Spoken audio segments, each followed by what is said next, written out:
Thank you. Thank you. Thank you so much. Thank you. Thank you. Well, Candy and I are absolutely delighted to be here with you today.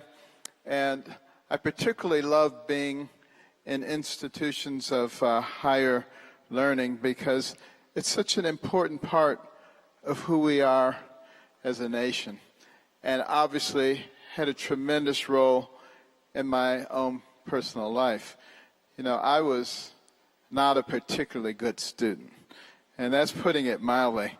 In fact, my nickname was Dummy. That's what everybody called me.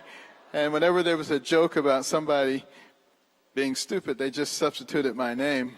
And I didn't like it very much. But, you know, I tried to act like it was okay, and it didn't bother me. It did, though. And I was pretty good, though, at exacting revenge because I was very good at getting other people kicked out of class. And what I would do is I would study my classmates, and I would figure out what made them really, really angry. And then I would just irritate them until they were about to explode. But I would never push the last button to make them explode until we were in class and the teacher was nearby.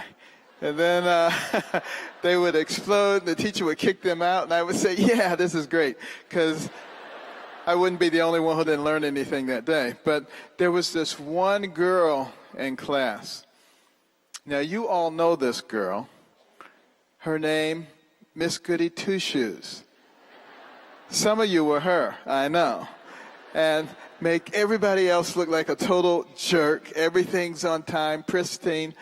I said, wouldn't it be great to get her kicked out of class? There was only one problem. She was cool, calm, collected. You could not get under her skin. But I was persistent. I kept studying her. I finally figured out what it was. And she was mad. I mean, the steam was coming out of her ears. She was about to explode. But I didn't push the last button. I waited till we were in class. Lo and behold, she sat right down in the seat in front of me. I said, the Lord is good. And as the teacher approached, I started irritating her, but she didn't explode. She just quietly turned around, and she said, you and me on the playground at recess. So it didn't work out all that well. Now, I became a brain surgeon, and she became a professional wrestler.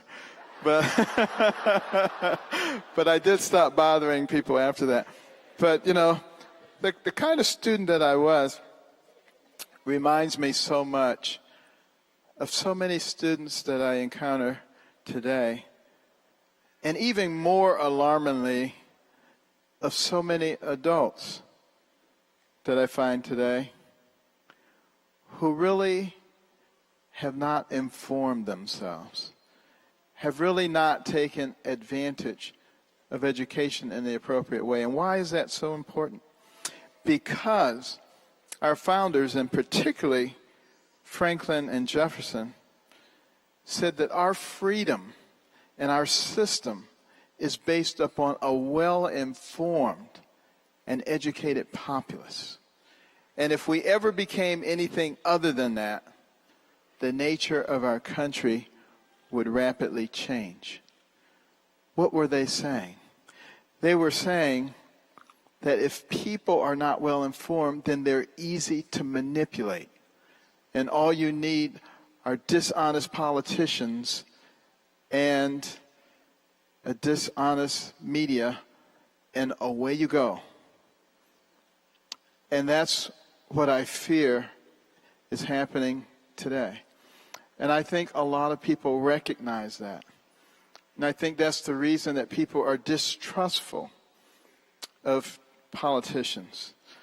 And there's good reason to be, both Democrats and Republicans and everybody in our society, because they've been more interested in themselves and their own personal advancement than they are in the welfare of our nation. That is a significant problem. And I hope that some of you young people are thinking seriously about public service and about what that actually means. Because the way our system was set up, it was supposed to be of, for, and by the people. And the government is there just to help.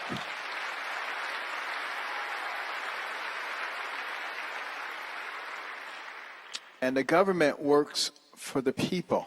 The people don't work for the government. That's one of the reasons that I was such a vociferous opponent of Obamacare. You know, some people say, oh, he doesn't want poor people to have health care. Completely wrong. I want them to have it more than anybody, and I want them to have a high-quality health care, not the garbage that they get now.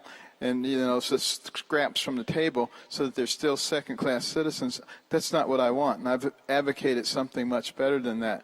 But the reason that I don't like Obamacare is because instead of taking into consideration what the people have and what the people want, here the government comes along and says, this is what we're doing. We don't care what you think. We're cramming it down your throat, and if you don't like it, too bad. Well, that fundamentally changes the relationship between the government and the people. That's why I said it is such a bad thing. You know, it is fundamentally changing the nation we live in. And if we, the people, are willing to accept that, the most important thing that we have, our life and our health care, we're willing to accept the government taking control of that.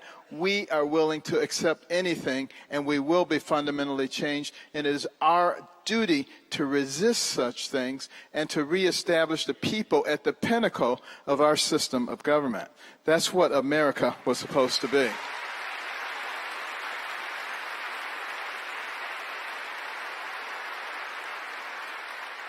Now, I never like to complain about anything without providing a solution.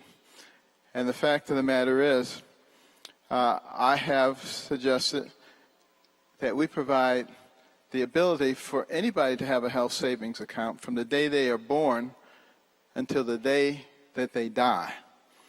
And we'll pay for it with the same dollars that we pay for traditional health care with. We wouldn't have to use as many of them. And you have the ability to pass it on at the time that you die. Now, these health savings accounts that I'm talking about are more like a savings account. You have control of it. There's not 600 bureaucrats in there telling what you can and cannot do. And you have the ability to shift money within your health savings account within your family. So let's say dad is $500 short for a special test. Mom can give it to him out of hers. Or uncle or cousin or daughter or grandfather or anybody within the family. It makes every family essentially their own insurance company with no middleman, which really stretches your dollar tremendously, gives you enormous flexibility to cover the vast majority of things that will happen in your life, and it makes the cost of your catastrophic insurance considerably less because nothing's coming out of that except real catastrophic issues. And how often do those occur? So that price goes way down, and if you allow it to be bought across state lines, it goes down even further. Now that will take care of the vast majority of people in America, but it still doesn't necessarily take care of the indigent. But how do we take care of the indigent now? Medicaid. What's the annual Medicaid budget? $400 to $500 billion. That's a lot of money. How many people participate? About a quarter of the population, about 80 million people. That's way too many, by the way. But, you know, that comes back to our employment situation and our whole financial structure, which can be ameliorated quite significantly, by the way. But that's another topic. But at any rate, 80 million into 400 billion goes 5,000 times. $5,000 for each man, woman, and child on Medicaid. Now, what could you buy with $5,000? A concierge practice, boutique practice that rich people buy, generally $2,000 to $3,000 a year. So you can put them all in the boutique practice and still have thousands left over to buy your catastrophic insurance, which is considerably less money at this time. Now, I'm not suggesting we do that. I'm saying there's enough money to do that. And if we use that money in an appropriate way, what a difference it can make. Now, you know, people in Washington will say, no. You can't give poor people a health savings account. They're too stupid. They won't know how to manage it. They all think that people are like they are, but it's not true, you know? And in fact, you know, the fact of the matter is, they will learn. Because they said the same thing about food stamps. They said, you can't give them actual food stamps. They won't know what to do. They'll go out and buy porterhouse steak the first 5 days and be starving the 6th day out begging for food. But did that happen? No. People learn how to buy rice and beans and corn and hamburger helper and to stretch it out. And by the same token, Mr. Jones with that diabetic foot ulcer would learn very quickly not to go to the emergency room and spend 5 times as much as it would cost to go to the clinic where he gets the same treatment. But the difference is, emergency room, they patch you up and kick you out. In the clinic, they patch you up and say, now, Mr. Jones, let's get your diabetes under control so you're not back here in 3 weeks with another major problem, a whole nother level of savings, which we are not appreciating at all. And also, we're teaching Mr. Jones the concept of personal responsibility. And anything that we do should lead toward personal responsibility.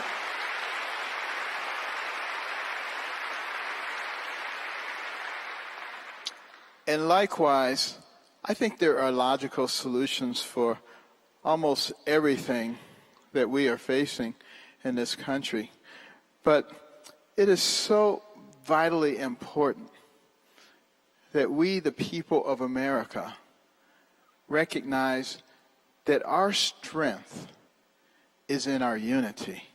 It's not in being ripped apart into all these different factions. And it is our responsibility to recognize that those purveyors of division and hatred in our country are not our friends. They are the people who want us to be at war about everything, about race, about gender, about income, about religion, about age. They're trying to divide us. They are the enemy. We must recognize that and not allow them to succeed.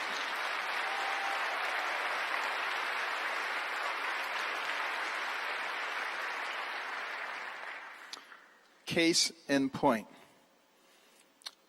You know, this week I was asked about who should be allowed to be president of the United States. And I said, I think anybody, regardless of their religion, if they are willing to embrace the values and principles of America and our Constitution and subject their beliefs to the Constitution, I have no problem with that at all. And that's perfectly reasonable. And then the follow-up question was, what about a Muslim? Of course, assuming that maybe they didn't fit into the category of people that I just talked about. Well, obviously, if they don't fit into that category, then I don't want them to be president of the United States.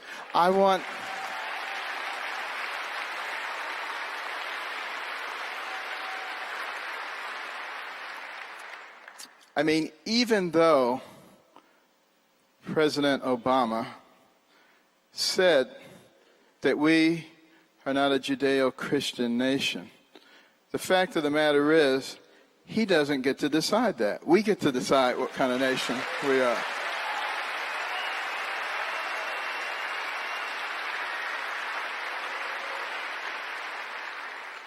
And that means we are in the driver's seat. And we should not let anybody tell us who we are. Now, the fact of the matter is, America is a tremendous nation. There are those who try to blame us for everything in the world, and they say, well, you guys had slavery like nobody else had it. And you guys, you had Japanese internment camps and, you slaughtered all the Indians and stuff like that. Fact of the matter is the vast majority of Indians or Native Americans were slaughtered by the diseases that were brought here against which they did not have immunity. That is a very important lesson, by the way, what diseases can do to a population. And for those people who think that vaccinations are horrible things, I want you to go back and look at that history. I want you to go back and look at the history of smallpox in this country, particularly during the Civil War, and how we really discovered the usefulness of vaccines at that time and what a tremendous difference it made. And about 20 years ago, a bunch of, or some people claim that autism was caused by vaccinations. There have been multiple studies that have been done by both pro-vaxxers and anti-vaxxers that have shown that that is not the case. But what has happened is almost everybody in our society gets vaccinations, and there are a certain number of people who will develop autism, vaccinations or not. We've gotten much better at diagnosing autism, and we have multiple categories of autism now that we didn't have before. So those diagnoses were not made. So as a consequence, because almost everybody gets the vaccinations, and we've seen more cases of autism because we can diagnose it better, people assume that it is the vaccinations that's causing it. It's just like if all of a sudden we kind of mandated that everybody eat 3 carrots a week, from the time that they're little babies. Well, then people would be saying it's the carrots that cause the autism, because that's the common factor. And that's why we have science and scientific studies to look at these kinds of things. Having said that, I also recognize that science is not always correct. They think they're always correct, but they're not always correct. And many people have said, Carson, you can't be a serious scientist because you believe that God created us. And anybody who believes that is living in a fantasy world. We all came from a slime pit with a bunch of biochemicals and a lightning strike, and somehow that resulted in humanity. And we have proof that that occurred. Well, they don't have any proof that that occurred. And I often ask, I say, explain to me how something came from nothing. And they will say, well, we don't understand everything.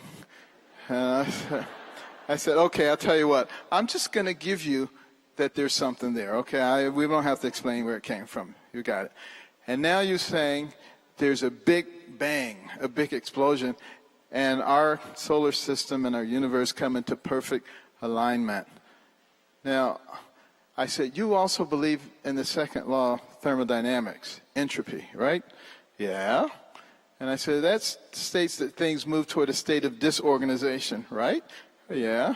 I said, so how is there a big bang, and instead of things moving toward disorganization, they become perfectly organized to the point where we can predict 70 years hence when a comet is coming? How does that work? Well, we don't understand everything. And then they go to the probability theory, and they say, but if there's enough big bangs over a long enough period of time, one of them will be the perfect big bang, and everything will be perfectly organized. And I said, so you're telling me if I blow a hurricane through a junkyard enough times over a long enough period of time, after one of them, there'll be a 747 fully formed and ready to fly? Well,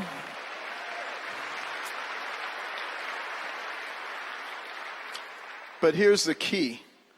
I then say to them, look, I'm not going to criticize you. You have a lot more faith than I have. I don't have enough faith to believe that. I give you credit for that. But I'm not going to denigrate you because of your faith, and you shouldn't denigrate me for mine. And that's the kind of attitude, you know.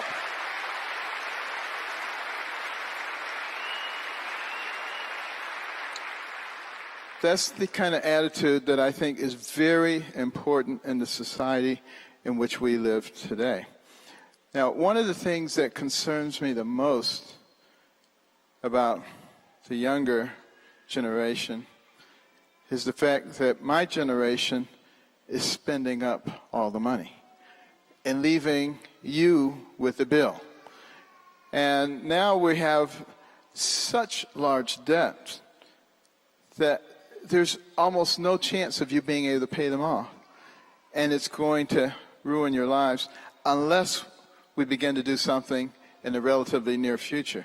You know, a few years ago, Italy was in much the same shape as Greece. They were going off the fiscal cliff. But they had enough sense to actually do something. They raised the retirement age, and they cut the retirement benefits substantially, and they put themselves back on the right course. We can put ourselves back on the right course too, but it will require some sacrifice. And that's a word that we used to understand in this country, and we seem to have forgotten. And it's all about me and what makes me feel good.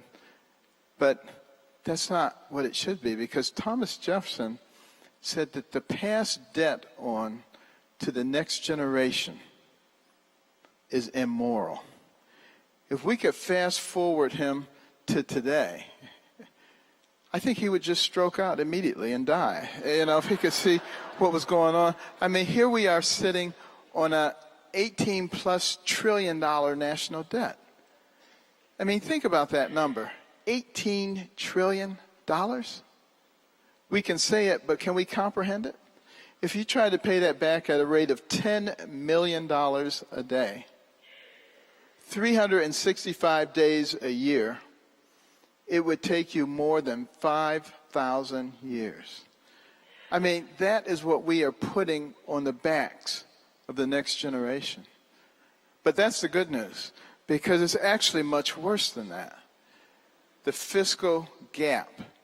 And please look that up today, the fiscal gap. The amount of unfunded liabilities that we owe as a government.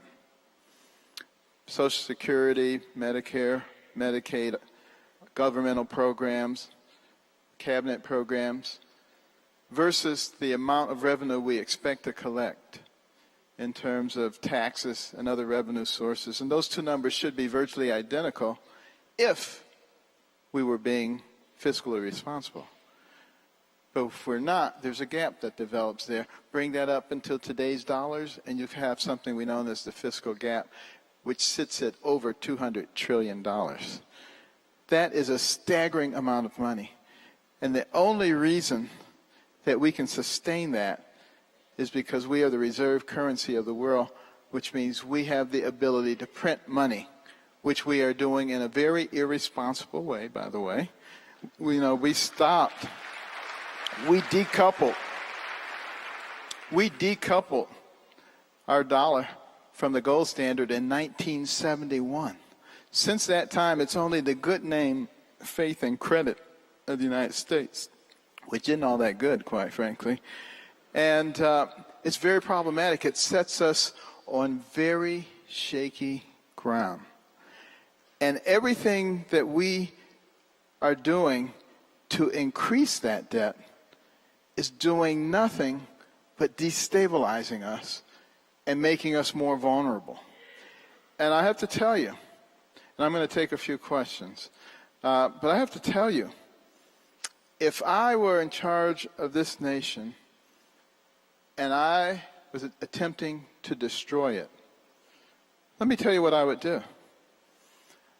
I would drive wedges between the people.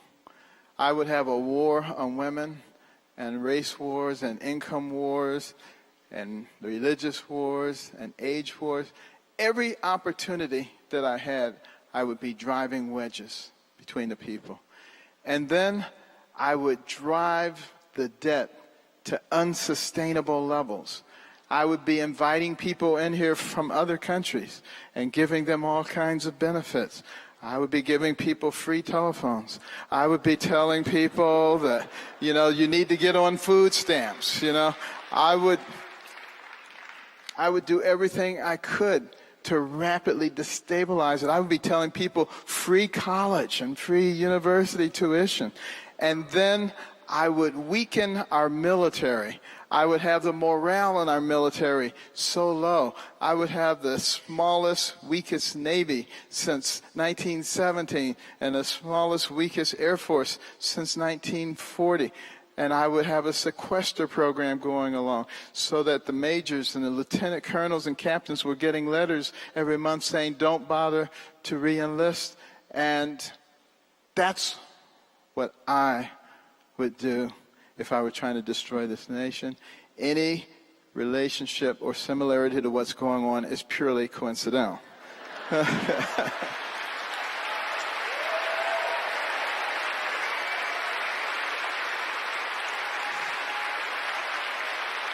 But it gives you some idea of what we're up against and why we must all get involved.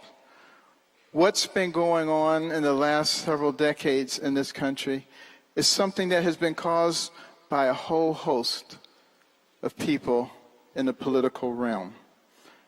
And they've been from all political parties and stripes. The thing that is going to save us are not Democrats or Republicans. What's going to save us is ourselves. We, the people. We have to be the ones who are informed. We have to be the ones who are responsible. Everyone in here has a sphere of influence that you can utilize to help get us out of this. In 2012, 93 million people did not vote who could have voted. 30 million evangelicals did not vote who could have voted. You know some of those people. It is your job, everyone here, to get 3 of those people that you know to get involved. To once again, if they're not registered, get them registered. If it's your Uncle Joe who's an alcoholic who does nothing but drink all day long, go and tell him that there won't be any alcohol if he doesn't get involved, you know? And, you know, your grandmother who's in a nursing home convalescing, go there, make sure she gets an absentee ballot and help her fill it out. I mean, there's a lot of stuff that we can all do if we get people involved. I don't even care if they don't vote for me. I just want them to be involved because that is the safety net for us as a nation. Having the reservoir of wisdom, as one of our founders said, rest with the people. And as long as we keep the people actively involved, it is very unlikely that we will go off on some tangent. But when we don't have the people involved, then all of a sudden you get a minority of people who do in fact have the ability to fundamentally change things. And let me tell you something about the secular progressives. They are the ones who impose things like political correctness. Don't you dare say this. And if you do, we're going to make an example of you, and we're going to come after you with everything we have. And as a result of that, the vast majority of people in our country have become timid and afraid to express themselves. And they don't want to be called a name, and they don't want to get an IRS audit, and they don't want somebody to mess with their children or with their jobs. But we're going to have to get over that, because the fact of the matter is, the secular progressives, they don't even care whether you agree with them as long as you sit down and shut up. That's all they want. They do not want you to express yourselves. And I'm telling you, right now, this is the time for us to stop being timid. It was Thomas Jefferson who said, the people of America would become lackadaisical. They would stop paying attention, and the government would expand and infiltrate every aspect of their lives and begin to control their lives. But just before we turned into something else, the people of America would awaken, and they would arise, and they would once again take control. And now is the time for us to do that. Right now.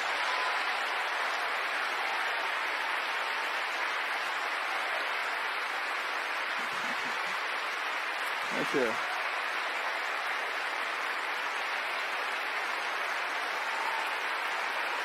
Thank you.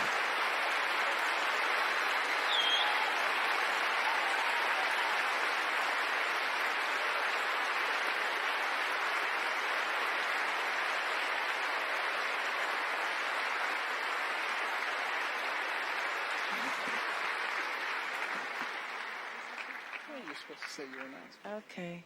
I have a little announcement. He says, I'm to introduce myself. I'm Candy Carson, and I approve this message.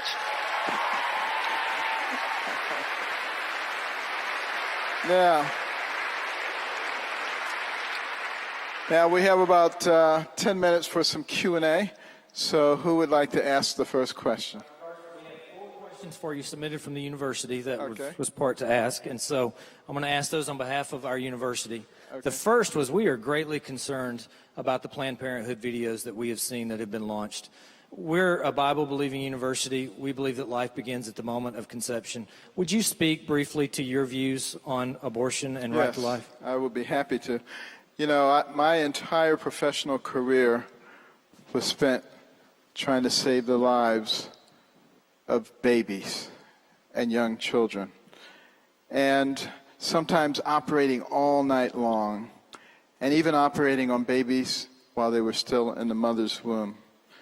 And I've been privileged to meet some of those little babies now that they've grown up and become productive citizens. And I tell you, there is no one who will ever convince me that they were not worth saving, that they are not worthwhile.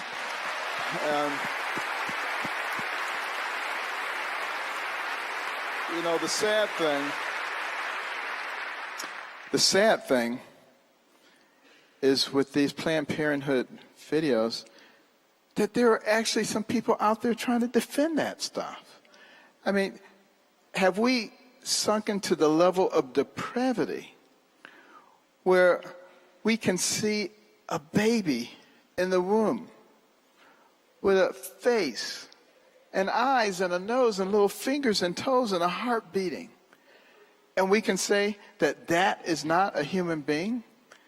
And we can strategize on how we kill that baby so that we can harvest its organs. It's almost too incredible to believe that there are actually people who will try to defend that. But it shows you the level of depravity to which we have sunken. And it shows you why in this country we must return to our Judeo-Christian principles and values.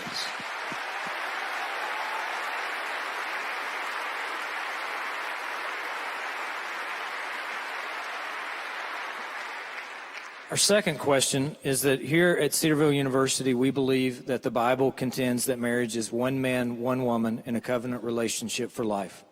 Would you speak to your views on same-sex marriage and the current situation in our country? Yes. Obviously, you know, I very strongly believe that marriage is between one man and one woman. And, you know, I have said that and will continue to say it, and will never submit to the PC police and say anything other than that. But the fact of the matter is, I believe that the reason that there are those who are so insistent that we change the definition of marriage is because if you can change the definition of marriage and you can obliterate sections of the Bible in one area, then you can obliterate it in any other area too. And it is an attempt to remove God from the central focus of our lives, and we cannot allow it to happen.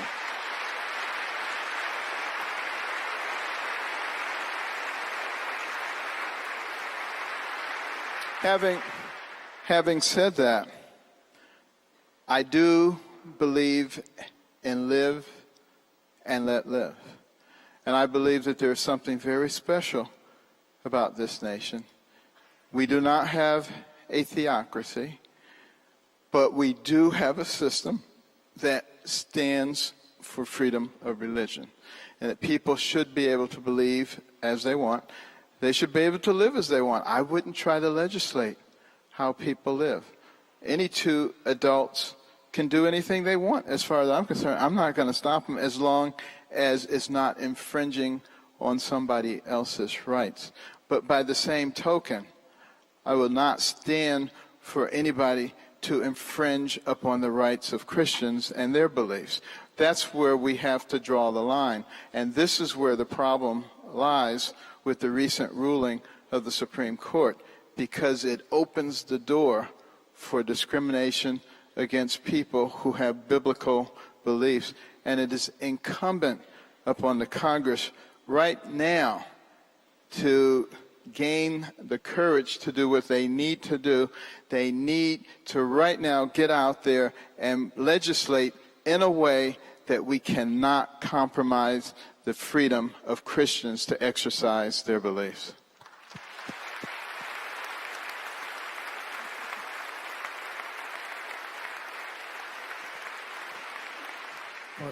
Dr. Carson, you have anticipated the third question, which is, since we believe in our biblical values, would you stand for religious freedom and take action to ensure that places like Cedarville can continue to stand firm for their religious values into the future? I assume after your last response, that's a yes. Yes, absolutely.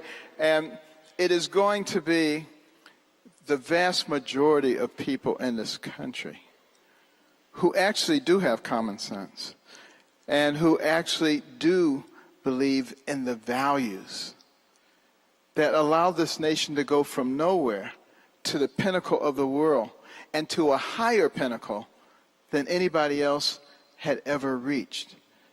And we must not give that away for the sake of political correctness. We are who we are. We are Americans. There is something special about that designation. You've all heard about the American dream. You've all heard about the American way. Have you heard anything about the French way? Or the Brazilian way? Or the Nigerian way? And you know, you can be un-American, but you can't be un-Swedish or un-Canadian. The fact of the matter is, there is something very special about who we are, about what our beliefs are, about what our values are, and we must never give away our principles and values for the sake of political correctness.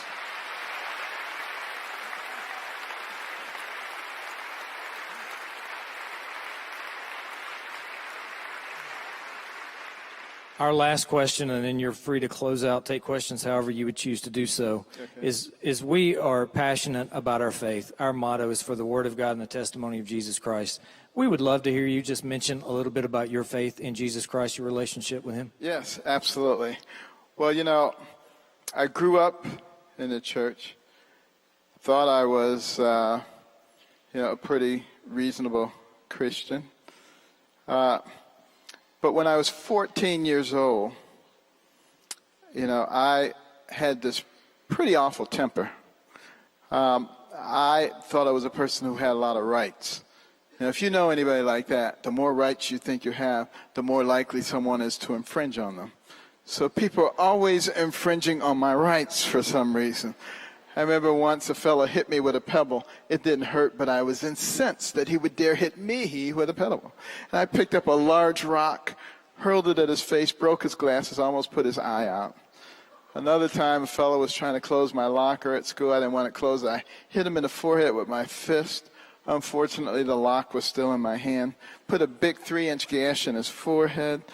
My mother was trying to get me to wear something. I didn't want to wear it. Picked up a hammer, went to hit her in the head with it. Fortunately, my brother caught it from behind before it found its mark. Other than that, I was a pretty good kid. But you can see how that temper can really be a problem. And at age 14, another teenager angered me, and I had a large camping knife. And I tried to stab him in the abdomen. And fortunately, under his clothing, he had on a large metal belt buckle. And the knife blade struck with such force that it broke.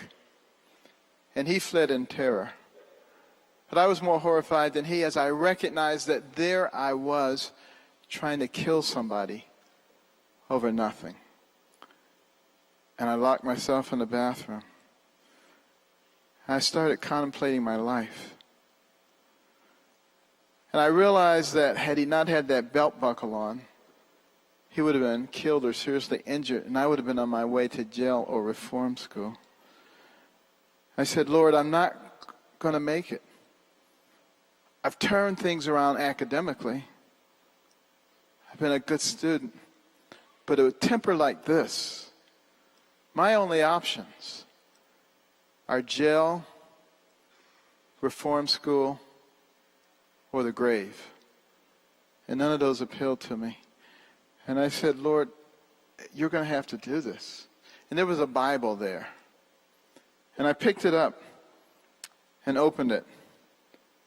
And it opened to the book of Proverbs. And I started reading. And there were all these verses in there about fools. And they seemed to all apply to me. But there were also verses about anger. Like Proverbs 19:19, there's no point getting an angry man out of trouble because he's just going to get right back into it. Or Proverbs 16:32, mightier is the man who can control his temper than the man who can conquer a city. And I continued reading, verse after verse, chapter after chapter, reading and contemplating and praying for 3 hours. And during that time, I came to an understanding that to lash out at somebody, to kick down a door, to punch someone in the face was not a sign of strength. Rather, it was a sign of weakness. It meant that you could be easily controlled, easily manipulated. I also came to understand that to always be angry was a sign of selfishness. Because it was always about me, my, and I. Somebody did this to me. Somebody took my thing. I want this.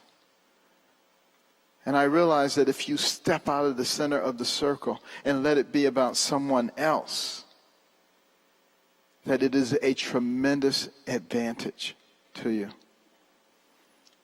And when I came out of that bathroom after 3 hours, the temper was gone, and I've never had another outburst since that day. And some people say,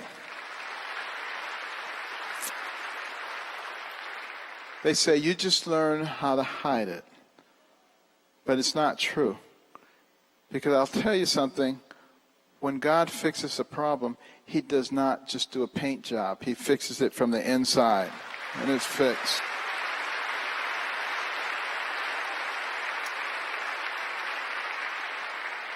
Now, some people have mistaken my calm demeanor for lack of passion and lack of grit.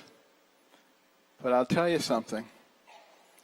You do not do the kinds of things that have occurred in my medical career if you lack courage and if you lack grit. And I don't think anybody who looks at those things will be able to say that. It takes enormous courage to do those things. But, even more important for me has been the fact that I have always relied on my relationship with God, because I realized early on that it wasn't me. I realized that there was a power much greater than myself, and that I was willing to be humble enough to allow that power to work through my life, that amazing things would occur.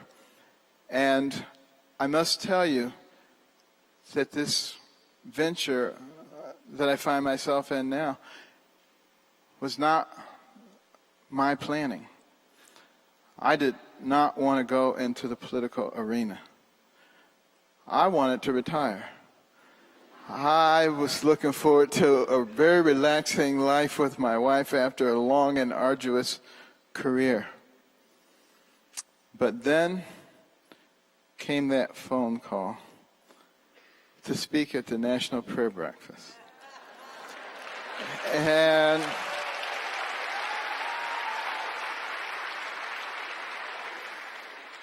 I said, Lord, what are you up to? Because, I had spoken at the National Prayer Breakfast in 1997, and I wasn't aware that anyone ever did it twice. And then I found out that one person had done it twice, and that was Billy Graham. And then I knew he was up to something. And I said, what is this? And I figured that there was something that I was supposed to say, but I didn't know what it was. And they kept calling, we need your talking points. We need to know what you're going to say. We want to make sure you don't offend the president. And I said, I don't know what I'm going to say. And I kept writing stuff down. I said, no, that's not it. Right up until the night before, I still didn't know. And I went to bed. But when I got up that morning, it was crystal clear what I was supposed to say. And I said it. And obviously it resonated with millions of Americans because it was what they were thinking too. I don't think the president enjoyed it that much. But in fact, I got a call about 15 minutes afterwards saying the White House is very upset. You need to call and apologize. And I said, well, I spoke to the president afterwards, and he didn't seem upset. And why would he be unless what I said applied to him? So that was the end of that. But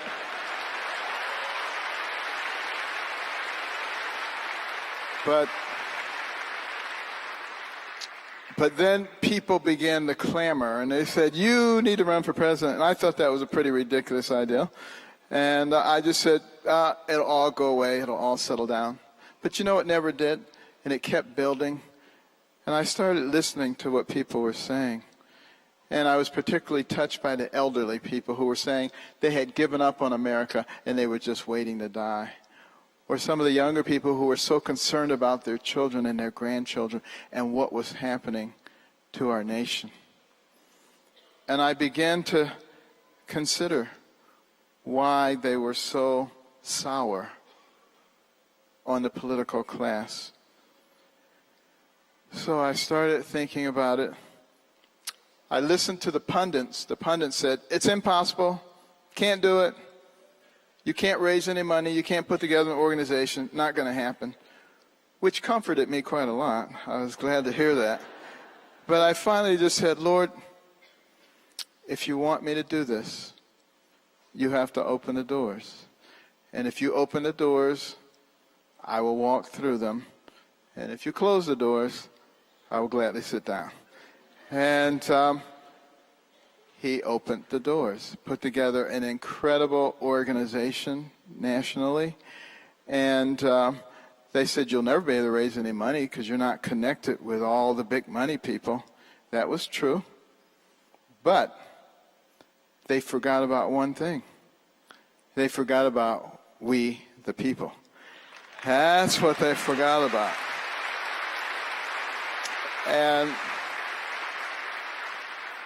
And we, the people, have made 550,000 donations, and it continues to come in every day. And so we don't need the special interest groups, and we don't need to lick the boots of billionaires. There's only one special interest group that we're concerned with, and that is we, the people. Thank you all so much.